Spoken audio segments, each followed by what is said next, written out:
মাল্যদান করবেন।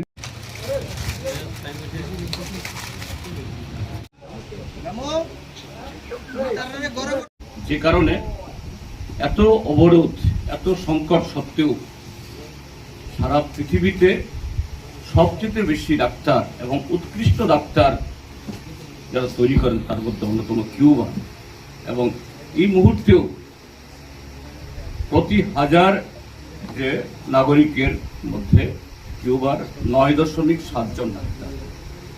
সেখানে যে আমেরিকা এত দাপট দেখায়, এত শক্তি, এত জাহির করে নিজেদের ঐশ্বর্যের, সেখানে মাত্র 3.7 জন ডাক্তার, অর্থাৎ 3 গুণ ডাক্তার হলো কিউবাতে।